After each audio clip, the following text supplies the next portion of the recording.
ব্যবসা বাণিজ্যের বিশ্লেষণ নিয়ে ডিবিসি নিউজের নিয়মিত আয়োজন ইসলামী ব্যাংক টালি খাতায় স্বাগত জানাচ্ছে আমি হিমাদ্রি রাহা।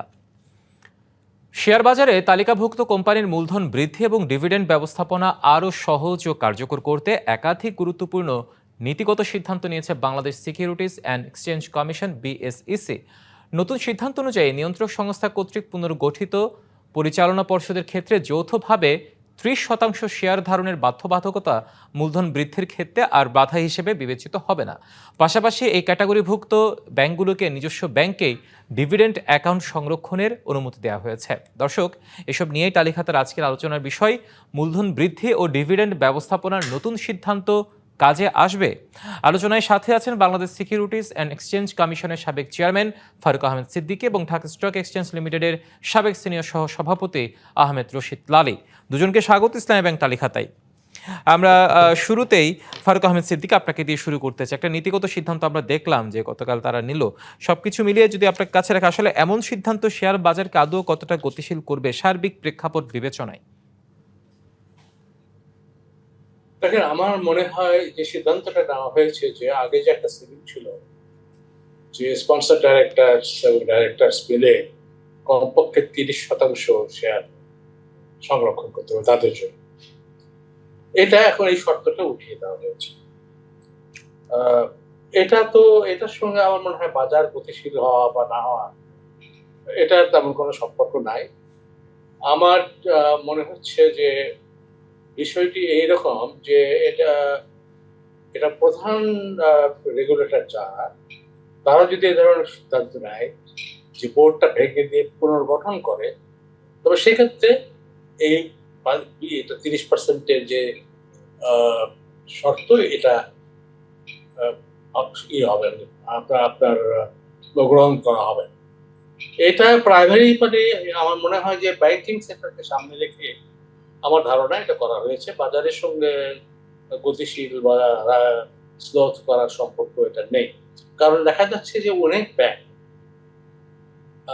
আশঙ্কাজনকভাবে খারাপ করছে, ক্ষতির সম্মুখীন হচ্ছে এবং তাদের পরিচালক মণ্ডলী বোর্ড অফ ডাইরেক্টরসকে রিকনস্টিটিউট করছে বাংলাদেশ ব্যাংক, তাদের এখতিয়ারভুক্ত হয়ে রিকনস্টিটিউট করে দিচ্ছে। এই রিকনস্টিটিউটেড বোর্ডে যে ডাইরেক্টরগুলো আসছেন, তাদের অনেকে কম শেয়ার থাকতে পারে, অনেকে বেশি শেয়ার থাকতে পারে, অনেকে ইন্ডিপেন্ডেন্ট ডাইরেক্টর হতে পারে। তো এই জন্য যেখানে প্রাইমারি আপনার রেগুলেটর নিজেরাই বোর্ডটা রিকনস্টিটিউট করে দিচ্ছে, সেখানে এই শর্ত কিভাবে পালিত হবে? সুতরাং it's just a matter of routine, এটা আর কিছু নয়। প্রাইমারি রেগুলেটর যে কাজটা করেছে তার জন্য এসিসির এই শর্ত পালিত হবে না, করতে হবে না, এটাই মুখ্য বিষয় এবং এটা অত্যন্ত যুক্তিসঙ্গত একটা বিষয়। এটার সঙ্গে বাজারের ওঠানামার কোনো সম্পর্ক আছে বলে আমি মনে করি। নিশ্চয়, আপনাকে ধন্যবাদ আপনার পর্যবেক্ষণের জন্য। আহমেদ রশিদ আলী, আপনার কাছে আরেকটি প্রশ্ন রাখতে চাই, সেটা হচ্ছে এমন নিয়মে যে রুগ্ন বা জেড ক্যাটাগরি কোম্পানি নতুন বিনিয়োগ ও মূলধন সংগ্রহ করে মানে ব্যবসা সচল করার সুযোগ পাবে বলে বলা হচ্ছে, বাস্তবতা কি বলে আসলে?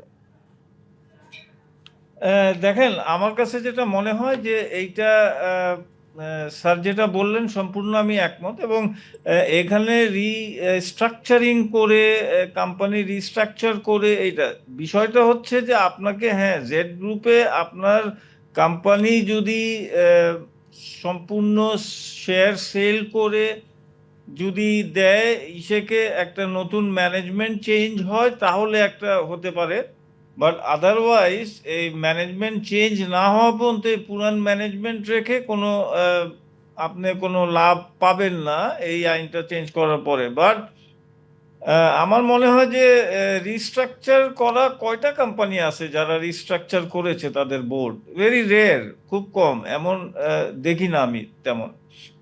তো কাজে এটার কোনো ইম্প্যাক্ট আমরা ইমিডিয়েট ফিউচারে পাবো বলে আমার কাছে মনে হয় না।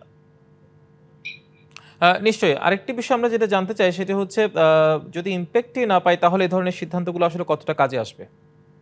হ্যাঁ, সিদ্ধান্ত করে রাখলো, হয়তো কখনো কাজে লাগতে পারে যদি আপনার রিস্ট্রাকচার করে অথবা ম্যানেজমেন্ট চেঞ্জ করে যদি কোনো কোম্পানি উঠে আসতে চায় তাহলে হতে পারে। ঠিক আছে, একটা আইন ছিল, একটা স্ট্রিক্ট আইন ছিল, একটা স্ট্রিনজেন্ট আইন ছিল, সেটাকে সরিয়ে একটা সহজ করা হলো, ইটস ওকে। নিশ্চয়ই। ফারুক আহমেদ সিদ্দিক, আপনার কাছে আবারও ফিরতে চাই। আহমেদ রাশেদ ললি যে কথা বললো সেটির ভিত্তিতে আমি আরেকটু যুক্ত করতে চাই। আসলে বিএসইসি শেয়ার বাজারের জন্য অতীতে অনেকগুলো সিদ্ধান্ত নিয়েছে। অন্তর্বর্তী সরকারও শেয়ার বাজার সংস্কারের জন্য অনেক চেষ্টা করেছে এবং বেশ কিছু প্রতিফলন আদৌ কতটা দেখা গেছে সে প্রশ্ন থেকে যায়। সবকিছু মিলে আসলে বাস্তবায়নটা কতটা চ্যালেঞ্জ হয়ে দাঁড়ায় সামগ্রিক প্রেক্ষাপট বিবেচনায়। আপনি দীর্ঘদিন ধরেই তো বিএসইসিতে ছিলেন, আপনার এবং কোর জায়গায় ছিলেন, আপনার অভিজ্ঞতা কি বলে? না, আমি দীর্ঘদিন ছিলাম না, মোটেই জাস্ট 3 বছর ছিলাম। যাই হোক, এখানে আমার মনে হয় আমরা একটু ভুল করছি। এই যে রিস্ট্রাকচারিং করবে, দেখবেন প্রথমে বলা আছে যে প্রাইমারি যে রেগুলেটর তারা যদি রিস্ট্রাকচার করে। প্রাইমারি রেগুলেটর কারা? ব্যাংকে প্রাইমারি রেগুলেটর হচ্ছে বাংলাদেশ ব্যাংক, ইন্স্যুরেন্স কোম্পানিতে প্রাইমারি রেগুলেটর হচ্ছে ইন্ট্রা। এখন বাংলাদেশ ব্যাংক বহু ব্যাংকে আপনি রিস্ট্রাকচারিং হয়ে গেছে অনেকগুলো ব্যাংকে। এখন সেই রিস্ট্রাকচারিং ব্যাংকে আপনি যদি এসএসসির 30% রুল অ্যাপ্লাই করেন তাহলে তো এটা খাটবে না। সুতরাং এটা একটা প্রয়োজন ছিল এবং এটাকে আমি মনে করি যে ব্যাংকে যে রিস্ট্রাকচারিং হচ্ছে এটাকে সামনে রেখেই এসএসসি এই জিনিসটা করেছে, যা অত্যন্ত যুক্তিসঙ্গত বলে মনে করি। নিশ্চয়ই। আহমেদ রশিদ লালী, আপনার কাছেও মানে আমরা একই প্রশ্ন রাখতে চাই যে অন্তর্বর্তী সরকারের সময় বেশ কিছু স্টেপ নিয়েছে দেখেছি। শেয়ার বাজার সংস্কারের ক্ষেত্রে নানামুখী পদক্ষেপ নিয়েছিল, কমিশন করেছিল, প্রতিবেদন জমা দিয়েছিল। বাস্তবিক ক্ষেত্রে সেটার প্রতিফলন আসলে আদৌ কতটা হয়েছে বা নতুন সরকার ক্ষমতায় এসেছে তারা এই বিষয়গুলোকে কতটা টেনে নিয়ে যেতে পারবে? বাস্তবতা কি বলে? না, কোনো সে যে 9 মাস 10 মাস ধরে যে একটা টাস্ক ফোর্স করে কমিশন যে জিনিসগুলো পেল সেইটা কিন্তু এখনো বাস্তবায়ন হয় নাই। এবং সেখানে আমি একটু বলে রাখি যে 3টা জিনিসের উপরে তারা বেসিক্যালি কাজ করেছিল। একটা হলো মিউচুয়াল ফান্ড, একটা হলো আইপিও, আর একটা হলো আপনার কি যে বলে, আইপিও, মিউচুয়াল ফান্ড অ্যান্ড ওই যে loan margin loan. Margin loans. So এই বিষয়টা আমি এখনো খুব বেশি পাচ্ছি না যে খুব ভালো কাজ হয়েছে বলে আমার মনে হচ্ছে না। কারণ এর মধ্যে কিন্তু আমি অকপটে কয়েকটা জিনিস আপনাকে বলতে পারি যেগুলো করা উচিত ছিল, যেগুলো করা হয় নাই। সো এই দিস নিডস আরো ডিটেল কিন্তু কাজ করা প্রয়োজন আছে। এই 3টা যে টাস্ক ফোর্স যে দিয়েছে কমিশনকে রিপোর্ট, সো আমার কাছে কিন্তু এগুলা খুব একটা গ্রহণযোগ্য মনে হয় না। ওনারা অনেক সময় নিয়ে এই 3টা জিনিস দিয়েছেন, বাট আরো বেটার জিনিস ওনারা দিতে পারতেন। স্কোপ আছে এখনো, অ্যামেন্ডমেন্ট করে সেগুলা রেকটিফাই করে সেগুলা দেয়া যেতে পারে। আপনি বেশ কিছু পর্যবেক্ষণ তুলে ধরবেন বলেছিলেন, সেগুলো যদি বলেন ডিটেলসে, যদি আমরা শুনতে চাই আসলে। ওকে, আমি একটা বলি আপনাকে যে আইপিও যেখানে আমাদের এন্টারপ্রেনাররা টাকা তুলতে চান বাজার থেকে, মানে সস্তা টাকা সাবস্ক্রিপশন তুলতে চান, সেখানে প্রায় 2 বছর লেগে যায় একটা আইপিওর পারমিশন অ্যাপ্রুভালের জন্য প্রায়। সো এই জায়গাটা কমিয়ে ওনারা 6 মাস করেছেন, ভেরি গুড। কিন্তু যেটা ডিএসসির উপরে কিংবা স্টক এক্সচেঞ্জের উপরে যে দায়িত্বটা, অবজারভেশনের যে দায়িত্বটা দেয়া হয়েছে, সেখানে এই 6 মাসের 2 মাস ওনারা দিয়েছেন যে 2 মাস ধরে ডিএসসি অবজারভেশন দিবে কেন? আমার কাছে যেটা মনে, এটা ট্রায়াল করা আছে, এটা আমরা ট্রায়াল করেছি কিন্তু। হ্যাঁ, আপনি সিম্পলি একটা 7 মেম্বার একটা প্যানেল করেন চার্টার্ড অ্যাকাউন্টেন্টের, অডিটর সহ chartered accountant and all. So যখন আপনার কাছে ডিএসসির কাছে আসবে ড্রাফট প্রসপেক্টাস, ইমিডিয়েটলি প্যানেলে পাঠিয়ে দিবেন। প্যানেল পরীক্ষা নিরীক্ষা করে এভরিথিং ঠিকঠাক করে, যদি প্রয়োজন হয় ওনাদের সাথে ইন্টারভিউ করবে, প্রয়োজন হয় কোনো কাগজ যদি প্রয়োজন হয় এটা নেবে, অ্যান্ড 15 ডেজ, ম্যাক্সিমাম 15 ডেজ, 15 ডেজের ভিতরে ডিএসসি সেটার অবজারভেশন দিয়ে দিবে যে লিস্টিং হতে পারে কি পারবে না। ওকে, নাও সেকেন্ড হইল আপনার বেসিক, আবার 15 দিনের ভিতরে ওনারা অ্যাপ্রুভাল দিয়ে দিক। আপনার সিডিবিএল এর লটারি হোক, বিকজ সিডিবিএল এর কাছে সম্পূর্ণ বিও অ্যাকাউন্টের ইতিহাস সব আছে, সো ওখানে ওনারা টাকা জমা দিক এবং সেখানেই লটারি করে সব করে 10 days। সো এই যে 1 মাস 40 দিনের ভিতরে একটা আইপিও মার্কেটে হিট করতে পারে, হ্যাঁ, এটা একদম পরীক্ষিত, আমরা পরীক্ষা করেছি। সো এই জিনিসটা না করে উনি 6 মাসের মধ্যে চলে গেলেন। ভাই, আজকাল এন্টারপ্রেনাররা কোনো ব্যাংকের সাথে যদি লোন নিতে চায় 1 মাসের ভিতরে কিন্তু লোন হয়ে যায়। ভালো ক্লায়েন্ট থাকলে 15 দিনেও দিয়ে দেয়, পেন্ডিং অল পেপারস, সেটাও কিন্তু হয়, আমরা দেখেছি ব্যাংকে। সো কাজেই এই জিনিসটা এন্টারপ্রেনারের যখন টাকার প্রয়োজন তখন যদি উনি টাকা না পান তাহলে আর দিয়ে তো লাভ নাই। সো আমার কাছে মনে হয় যে এই যে টাইমটা, এই টাইমটা 45 দিনে করা উচিত ছিল, করা সম্ভব।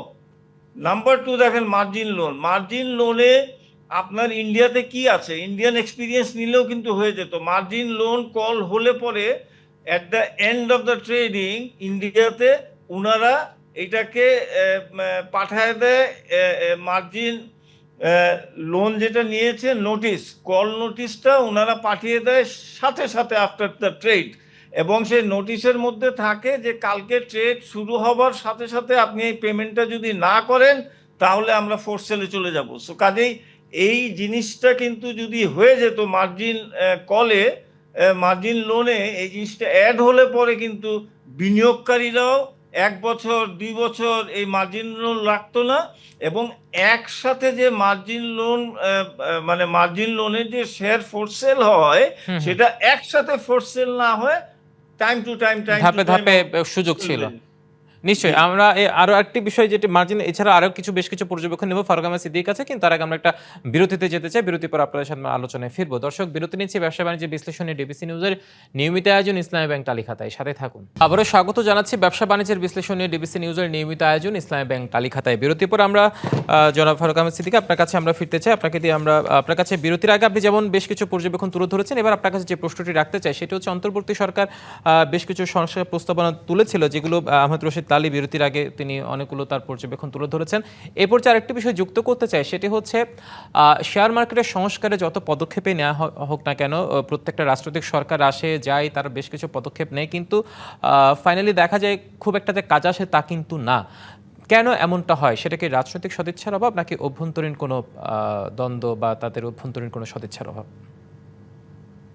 দেখেন, প্রতিটা সরকার ইচ্ছা করলেই যে শেয়ার মার্কেট বাড়াতে পারবে, ইন্ডেক্স বাড়াতে পারবে, এরকম কোনো ব্যাপারটা কিন্তু নয়। সরকার ইচ্ছা করলেই ইন্ডেক্স বাড়িয়ে দিতে পারে বা কমে যেতে পারে, বা কোনো কিছু সংস্কার করলেই শেয়ার বা পুঁজিবাজার ঠিক হয়ে যাবে, ব্যাপারটা মোটেই এরকম না। তবে বাজারে ভালো গভর্নেন্স অবশ্যই প্রয়োজন আছে। কিছু কিছু ক্ষেত্রে লালী সাহেব যেটা বলেছেন, কিছু কিছু ক্ষেত্রে সংস্কারও প্রয়োজন আছে। তবে এর জন্য একটা বিরাট বিরাট কমিটি করে 1.5 বছর ধরে মিটিং করার কোনো প্রয়োজন ছিল না। এটা এসএসসি, যারা মার্কেটের স্টেক হোল্ডার, মার্কেট প্লেয়ার্স, এদের সঙ্গে বসে বিভিন্ন মতামত গ্রহণ করে নিজেরাই এটা আমার মনে হয় 2 মাসের মধ্যে করা সম্ভব ছিল, এখনো সম্ভব। কিন্তু বাজারের মূল্যবৃদ্ধি বা বাজারের স্থিতিশীলতা এটা নির্ভর করবে স্বাভাবিকভাবে বাজারের আমাদের বিনিয়োগ পরিস্থিতি দেশে কেমন, দেশে বিনিয়োগ হচ্ছে কিনা। দেশে যদি বিনিয়োগ না হয়, আমরা জানি যে গত 2 বছর থেকে আরো বেশি, 3 বছর 4 বছর থেকে দেশে বিনিয়োগ পরিস্থিতি অত্যন্ত খারাপ, বিভিন্ন কারণে, রাজনৈতিক কারণ সহ বিভিন্ন কারণে। এবং গত 2 বছরে আমাদের নতুন কোনো আইপিও আসে। যদি 2 বছরে একটা আইপিও না আসে, তো সেই বাজারে কিভাবে গতিশীল হবে, কোন সংস্কার করে সে আপনি গতিশীল করতে পারবেন? এটা সম্ভব। বাজারে গতিশীল করতে হলে বিনিয়োগ পরিস্থিতির উন্নতি হতে হবে, বাজারে বিনিয়োগ বাড়তে হবে, নতুন নতুন কলকারখানা আসতে হবে, নতুন নতুন ব্যবসা প্রতিষ্ঠান সৃষ্টি হতে হবে, সার্ভিস সেক্টর ইমপ্রুভ করতে হবে, যাতে করে অর্থাৎ সাপেক্ষিকভাবে অর্থনৈতিক কর্মকাণ্ড যদি বেড়ে যায়, অর্থনৈতিক বিনিয়োগ যদি বেড়ে যায়, তাহলে মানুষজন বিনিয়োগ করার জন্য ব্যাংকে যাবে। এবং যদি দ্রুত সময়টা, যেটা অত্যন্ত ইম্পর্টেন্ট কথা, যে কালক্ষেপণ যদি না করে, আইপিওতে গেলে যদি একটা যুক্তিসঙ্গত সময়ের মধ্যে আইপিওটা বাজারে আনা যায়, তাহলে মানুষ পুঁজিবাজারেও যাব, কিন্তু পূর্ব শর্ত হচ্ছে আমাদের যে বিনিয়োগ পরিস্থিতি দেশে এবং সামষ্টিক অর্থনীতি যেটা দেশে আছে সেটার উন্নতি হওয়া প্রথম প্রয়োজন এবং ফার্স্ট প্রায়োরিটি সরকারের হওয়া উচিত, সেটা উন্নতি। নিশ্চয়ই নিশ্চয়ই, অসংখ্য ধন্যবাদ। আহমেদ রশিদ লালী, ফারুক আহমেদ সিদ্দিকীর সাথে আপনি আর কিছু যুক্ত করতে চান কিনা? ডেফিনেটলি যা বললেন স্যার সেটা সম্পূর্ণ আমি একমত, এবং আমি একটা জিনিস একটু বলতে চাই যে দেখেন এখন দেশের যে অবস্থা সেখানে কিন্তু আমরা সরকারের কাছে কোনোভাবেই হস্তক্ষেপ চাচ্ছি না। আমরা যেটা চাচ্ছি সেটা হলো পলিসিগত আপনি দিয়ে দেন, পলিসি সাপোর্ট দেন, দ্যাটস ইট। পলিসি সাপোর্ট আপনি দিয়ে দিলেই কিন্তু সরকার হয়ে যাবে। সরকারের এসএসসি কে বাড়াইতে হবে, ডিএসসি কে বাড়াইতে হবে, নো এসএসসি ডিএসসি এটা কাজ নয়, সরকারেরও কাজ না। তো সেখানে আমি জাস্ট একটা রিকোয়েস্ট করব যে সরকার পলিসি সাপোর্ট দিক, যত পলিসি সাপোর্ট দেবে বাজার তত কিন্তু একটা পজিশনে চলে যাবে যেখানে মার্কেট থেকে আমরা আরো উপরে যেতে পারবো। সো আমাদের একটা পলিসি সাপোর্ট দরকার বিভিন্নভাবে। নিশ্চয়ই, সর্বোপরি একটা বিষয় যেটি স্পষ্ট করলো ফারুক আহমেদ সিদ্দিকী, বিনিয়োগ পরিস্থিতি এবং অর্থনৈতিক প্রেক্ষাপটের উন্নতি না হলে আসলে খুব একটা যে কার্যকর কিছু হবে তা কিন্তু না। আসলে বিষয়টাই সত্যি, এই মুহূর্তে আসলে সবচেয়ে বেশি প্রায়োরিটি সেই জায়গায় দরকার, যেহেতু নতুন সরকার আসছে এবং বড় একটি অর্থনৈতিক চ্যালেঞ্জের মুখে পড়ে গেছে। ফারুক আহমেদ সিদ্দিকী, আহমেদ রশিদ লালী, দুজনকে অসংখ্য ধন্যবাদ আজকে আমাদের ইসলামী ব্যাংক তালিকাতে এসে আপনাদের পর্যবেক্ষণ তুলে ধরার জন্য। ধন্যবাদ। দর্শক, ব্যবসা বাণিজ্যের বিশ্লেষণ নিয়ে ডিবিসি নিউজের নিয়মিত আয়োজন ইসলামী ব্যাংক তালিকাতে আছে পর্যন্তই, সঙ্গে থাকুন।